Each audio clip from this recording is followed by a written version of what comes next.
So, what could a best-selling author, a top-tier venture capitalist, a legendary rapper, and a creative strategist possibly have in common? Well, they've all been through it. They've all navigated that intense, sometimes terrifying journey of making something out of nothing. And that's what we're going to dive into today, the psychological path every creator walks, from that crushing pressure to be brilliant all the time to finally finding a sense of purpose that can actually last. All right, let's get right into it. First, we have to talk about the fear. You know, that immense pressure that comes with any creative work. It can be absolutely paralyzing. But here's the thing. It turns out this is a pretty modern problem. You know, Elizabeth Gilbert wrote Eat, Pray, Love, a book that wasn't just a success, it was a global phenomenon. And after that, this is the question everyone started asking her.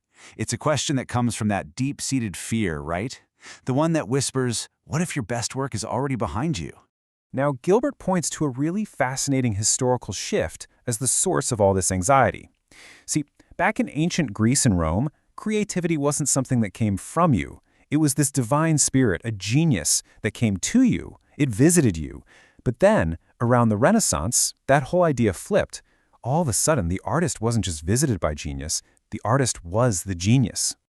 And that's the whole point. This one little shift in thinking put this impossible, unsustainable weight right on our shoulders.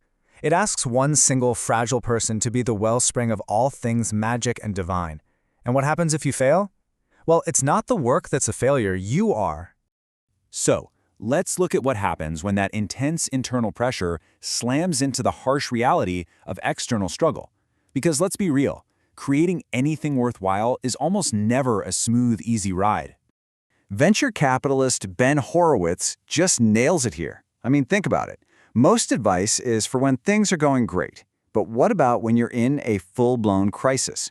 You're sweating it out at 3 a.m. and there are absolutely no easy answers anywhere. What then?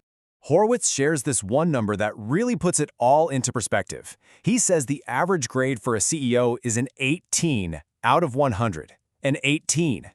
That means if you manage to get a D-, you're considered to be absolutely kicking ass.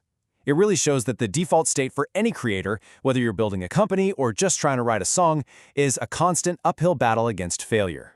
And then you have this incredible story from the rapper Nas. This is like the ultimate no safety net scenario. His dad, a musician, told him and his brother to just stop going to school, read everything they could, and figure out what they wanted to do. I mean, wow. That forces you into a creator's mindset right from the jump, because there's no backup plan. You have to think for yourself. Okay, so if we know that internal pressure and external struggle are just part of the creative process, how on earth do you reframe your thinking to not just survive it, but actually thrive in it? This French word, this is the key. It's the central idea behind a really powerful mental model for dealing with those situations where you feel completely and utterly trapped. Ben Horowitz tells the story of Toussaint Louverture, the leader of the only successful slave revolution in history. Napoleon's top generals were just baffled by the guy. Every time they thought they had him cornered, he'd find a way out. He'd find an opening where it seemed impossible. Eventually, Louverture actually took the opening as his nickname. It's a reminder that no matter how bad it looks, there is always another move. And here's where Elizabeth Gilbert brings us back with a similar powerful mental shift. What if we just went back to that old way of thinking? Stop trying to be a genius and just accept that you have one. You know, like a separate magical partner that works with you. This creates a little bit of distance, a little breathing room between you and your work. This story about the poet Ruth Stone just illustrates it perfectly. For her, a poem wasn't something she sat down and built. It was this external force, this thundering train that she had to literally race to collaborate with. It completely takes the pressure off her ego, right? And it turns the whole creative process into this wild, fascinating, sometimes frantic partnership. So once you've got that mindset right, then you can start using some practical frameworks to help channel all that creative energy and actually connect it to what you're trying to achieve in the real world. Creative strategist Douglas Davis gives us this really clean 3-step process. It's all about bringing some structure to what can feel like a really messy collision between pure creativity and, cold, hard business goals. His main framework is this simple but super powerful 4-column tool. It forces you to get clear. Who are we talking to? What's the actual context here? What does our thing do, and why does that matter to a human being?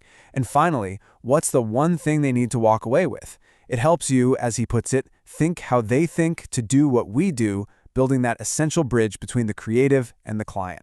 Now, another really popular framework comes from Simon Sinek's Start With Why. And his whole argument is that the most successful, most beloved brands, they don't sell what they do, they sell why they do it. It's all about building true loyalty around a shared purpose, a shared belief.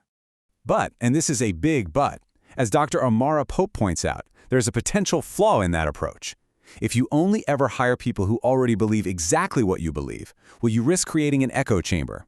And she warns that an echo chamber can kill the very creativity and innovation you're trying to build.